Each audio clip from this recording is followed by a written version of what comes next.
किया नबी मुफ्तियों पर करम कीजिए, अब तो जाहिल भी फतवा लगाने लगे। इन दिनों गोंडा जिले के थानेपुर इलाके में एक मुद्दा बहुत गर्म है कि थाना क्षेत्र के ही उज्जैनी कला के रहने वाले नूरुद्दीन खान की पत्नी का इंतकाल हो जाता है और वह अपनी पत्नी को दफन करने के लिए अपने पैतृक गांव सावलपुरा में जो वहां का कब्रिस्तान है वहां ले जाते हैं, लेकिन वहां पर आरोप उनका यह है कि कुछ गांव के मुफ्ती मौलाना की ओर से उन्हें काफिर कह करके और फिर उनके जनाजे की नमाज पढ़ने से रोक दिया जाता है, उनका दफन नहीं करने दिया जाता है और उनको काफिर कह दिया गया। तो आज हम लोग यहाँ पर धानीपुर में एकत्रित हुए थे। हमारे साथ जो है क्षेत्र के कौम के मुस्लिम समाज के जानकार मोहम्मद सगीर जी हैं और वरिष्ठ पत्रकार हमारे साथ कल्लू कोबरा जी हैं। तो हम अभी इन लोगों से आपस में चर्चा करेंगे कि आखिर इस तरह के जो समस्याएं समाज में उत्पन्न होती हैं वो कहाँ तक जायज हैं और इस पर क्या होना चाहिए। तो हमारे साथ कल्लू कोबरा जी हैं। चर्चा को आगे कल्लू कोबरा जी वरिष्ठ पत्रकार बढ़ाएंगे। नमस्कार भाईजान, मोहम्मद सगीर जी, आपसे कुछ सवाल आपके कौम के बारे में करना है कि जैसे एक उज्जैनी कला ग्राम पंचायत के सावलपुरा के एक महिला का निधन हो जाता है जी, उसके शव को दफनाने को लेकर के वहाँ जब उसके परिजन पहुँचते हैं तो वहाँ जो मुफ्ती मौलाना ये सब होते हैं, इन्होंने उसको काफी बता करके फतवा जारी कर दिया। फतवा कहाँ तक ये सही है? ये तत्काल प्रभाव से फतवा जारी करना या फतवा ऐसे नहीं जारी होता, फतवा बनाया जाता है। दूसरी बात है, काफिर अगर है वो काफिर उससे कहा जाता है जो अविश्वासी हो, जिसका भगवान से कोई विश्वास ना हो। जैसे जिसको हम कहते हैं कि मतलब नबी में विश्वास नहीं, नबी नहीं, नबी अलग चीज है। नबी एक पैगंबर धर्म की है, धार्मिक विश्वास ना हो जिसका धार्मिक जी, उसके किसी धर्म पर विश्वास ना हो, अविश्वासी हो और उसे काफिर कहा जाता है। नहीं तो काफिर बताकर क्या उसके मतलब जनाजे के नमाज को ना पढ़ना उनका अधिकार, वो नहीं पढ़ रहे हैं तो इससे कोई मतलब नहीं है। लेकिन वो नहीं पढ़ रहे हैं ये तो हो ही गया जी, वो दूसरे मौलाना को भी नहीं पढ़ने देना चाहते थे। नहीं, उनको रोकना नहीं। सुनने में आया है कि वहाँ एक मकतब है और जनाजे की नमाज उस मकतब में पढ़ी जाती है जी, ठीक, वहाँ भी उन्होंने उनको नहीं घुसने दिया और फिर खुद ना पढ़ा करके दूसरे मौलाना को भी पढ़ाने से रोकना, ये कहाँ तक सही है? देखिए, पहली बार तो उनको देखना चाहिए, रोकने से कोई नहीं होता कि रोकने से नहीं पढ़ाया गया। बात यह है कि फतवा की आपने बात की है कि फतवा दिया गया, फतवा दिया तत्काल प्रभाव में नहीं मिलता है, फतवा बनाया जाता है। इसको फतवा देने का अधिकार मुफ्ती को है, जिससे कहते हैं। लेकिन अब बहुत चीजें हैं कि यार नबी मुफ्तियों पर करम कीजिए, अब तो जाहिल भी फतवा लगाने लगे। फतवा तो दूसरी चीज है। अब देखिए, लोग जो है अपने जैसे उसमें और मान लीजिए ये मुस्लिम समुदाय में भी कई प्रकार के लोग होते हैं, यहूदी है, वहाबी है, तो वो भी तो भाई उनको भी तो कब्रिस्तान में दफन किया जाता है। दफन करने से उनको नहीं रोकना चाहिए।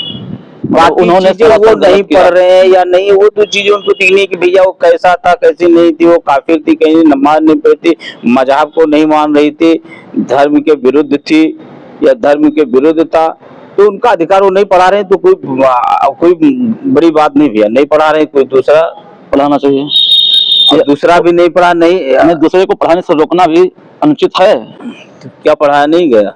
पढ़ाया गया होगा हाँ, लेकिन उस वक्त जो है तो पुलिस का हस्तक्षेप हुआ, हाँ, सब ये सब प्रक्रिया पूरी की गई। ये चीज तो पहले भी हो सकता था। नहीं तो पुलिस हस्तक्षेप मजहब में जैसे नहीं, जैसे मान लीजिए मुफ्ती मौलाना ने अगर नमाज नहीं पढ़ा और दूसरे को पढ़ने से भी रोका, रोकना नहीं चाहिए। उनको रोक रहे थे परिवार ने, फिर पुलिस का सहयोग लिया होगा। जिसको ये रोक रहे थे उनको दिखना चाहिए, उनको जानना चाहिए कि पढ़ने लायक है कि नहीं पढ़े। काफिर का नमाज कोई पढ़ा नहीं सकता। अच्छा, काफिर कोई एक हो सकता है कि पूरे परिवार को काफिर कहा जाए, ये कहा तो कुछ काफिर तो पूरा परिवार भी हो सकता है, एक आदमी सिंगल भी हो सकता है। काफिर वही हुआ जो धर्म के विरुद्ध हो। लेकिन वो- मजहब के विरुद्ध हो। लेकिन धर्म जैसे जो के विरुद्ध कर रहा हो। हाँ, जो धर्म के विरुद्ध कर रहा, हम मुसलमान हैं, जी। हम पूजा करें, जी हम मूर्ति की पूजा करें, या हम तो हम है मुसलमान और हम पूजा दूसरे करें तो हम काफिर हो जाएंगे। जी अपने ही जो धर्म जी में है, जिस हाँ, धर्म अगर हम में है, हाँ धर्म में उसके विश्वास नहीं है तो हम धर्म काफिर हो कार्य करने को ही जाएंगे। आप जी इसमें काफिर हाँ बता रहे हैं। जी, काफिर कहा गया है। जी इस तरीके से जी अपने इलाके में थानेपुर इलाके में उज्जैनी कला के नूरुद्दीन खान, हम पूरी कहानी भी आपको लोगों को बताते हैं जो उन्होंने लगाया था कि ये कहानी गोंडा जिले के थानेपुर इलाके की है और बुरवा के रहने वाले नूरुद्दीन खान से जुड़ी है। वो अक्सर रोजी रोटी के सिलसिले में बाहर रहा करते थे। उनका कहना है कि वह हाल फिलहाल में गाड़ा के पास बाबागंज बाजार है, वहाँ पर मकान बनाकर रहते हैं, ठीक है, और वहां पर वो अपना जो है मकान बनाकर रहते थे। अभी हाल ही में वो प्रदेश से लौटे थे तो उनकी पत्नी की तबीयत बिगड़ गई इशरत जहां की, और फिर उसको लेकर के उपचार कराने के लिए मुख्यालय गए, जिला से रेफर हो गई तो फिर वो लखनऊ के अस्पताल में लेकर गए। 9 दिसंबर को उनकी पत्नी की सुबह करीब 4 से 5 बजे के बीच डेथ हो जाती है, मौत हो जाती है। फिर वो अपने पत्नी को लेकर के करीब 7, साढ़े 7, 8 बजे तक उनके अनुसार वो फिर अपने पैतृक गांव सावलपुरा पहुंचते हैं। चूंकि रहते वो बाबागंज में थे, लेकिन जो अन्य रस्मों रिवाज है वो उनके पैतृक गांव सावलपुरा से होता था। यहाँ पहुंचे और करीब 11 बजे तक उन्होंने अपने उस पत्नी के जनाजे को निकाल लेकर के कब्रिस्तान की ओर गए। और उनका कहना है कि जब वहां हम पहुंचे तो फिर उनके गांव के जो मौलाना हैं जो कि जनाजे की नमाज पढ़ाते थे, उन्होंने की नमाज पढ़ाने से इनकार कर दिया, बल्कि जब वो अन्य मौलाना को अपने आलिम को बुलाने का प्रयास किया तो उनको भी रोका और तथा धमकी दी। ये सब सिलसिला 11 बजे से लेकर के और देर शाम यानी देर रात तक चलता रहा उनके अनुसार। बाद में फिर किसी ने फोन किया होगा, पुलिस को जानकारी हुई, पुलिस का फोन जाने लगा तो फिर किसी तरीके से उन लोगों ने उनको दफन कराने के लिए रोकने से मतलब बगल हो गए, फिर उसका दफन हुआ। तो इस तरीके से जो कहानी हमारे समाज में आती है, चाहे किसी भी समुदाय की हो, तो हम तो यही चाहते हैं और होना भी चाहिए लोगों को कि इसमें लोगों को आगे आ करके एक साथ बैठ करके आपस में जो समस्या है, गतिरोध है, उसे दूर करना चाहिए। और लेकिन किसी के साथ अगर ऐसा हो, किसी की पत्नी, किसी का बेटा, किसी का लड़का अगर उसका इंतकाल हो जाता है, निधन हो जाता है, तो उसके अंतिम संस्कार को जहां तक मेरा मानना है नहीं रोकना चाहिए। फिलहाल आप लोग इससे कितना सहमत हैं ये तो खैर। जैसे एक सवाल उसमें ये भी बनता है कि मान लीजिए जब पुलिस केस हुआ, दोनों पार्टी थाने पर आई, तो उसमें समझौता हुआ, उस समय मौलाना मुफ्ती ने माफी मांगा, क्षमा मांगा, और फिर जो है अपनी मतलब फतवा को और अपनी जुबान से निकली बातों को उन्होंने वापस लिया।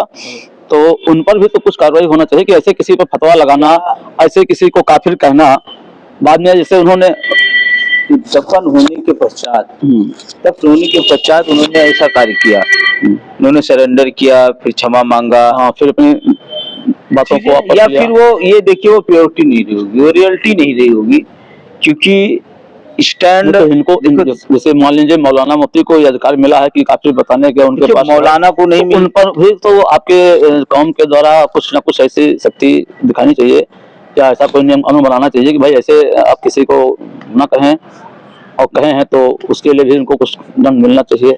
मान लीजिए 16 समझौता हो गया, पुलिस को छुट्टी मिल गया, लेकिन आपके यहाँ से तो उस पर अगर देखिए हम एक चीज बता दे रहे हैं मिश्रा जी कि झूठ, देखो राजा कभी झूठ नहीं बोलता, और जो झूठ बोलता है वो राजा नहीं होता है। जिन्होंने नमाज पढ़ाने से, जो जनाजे की नमाज थी उसको पढ़ाने से पहले इनकार किया कि हम नहीं पढ़ाएंगे, आप काफिर हैं, फिर उन्होंने सरेंडर किया, जो है करना मतलब ये हुआ कि वो निश्चित रूप से अपने आप को गलत निर्णय उनका था। अच्छा, तो उनको भी आपके कौम की तरफ से कुछ ना कुछ, ठीक है, तौबा है, क्षमा है, क्षमा से कोई बड़ा चीज है नहीं, क्षमा कर लिया, ठीक है। ऐसा कोई प्रावधान है?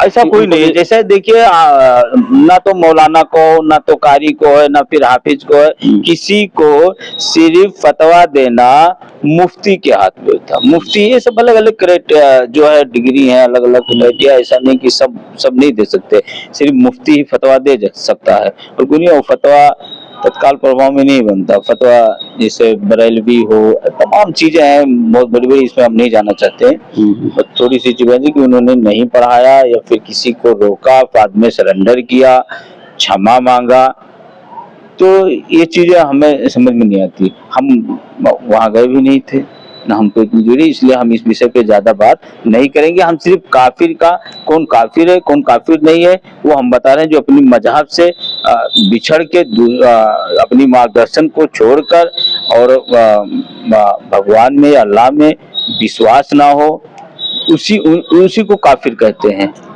जी। और कोई व्यवस्था नहीं, ये उसी को काफिर कहते हैं। ठीक भाई साहब, जी। भाईजान मोहम्मद शकीर साहब, आपको बहुत बहुत धन्यवाद धन्यवाद। जानकारी देने के लिए। धन्यवाद। और फिर अगली मुलाकात। तो आज हम ये यहाँ पर चर्चा कर रहे हैं।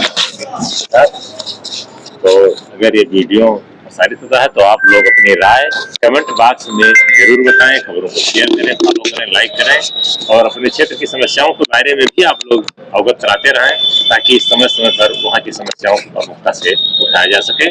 धन्यवाद, सादर सभी को नमस्कार।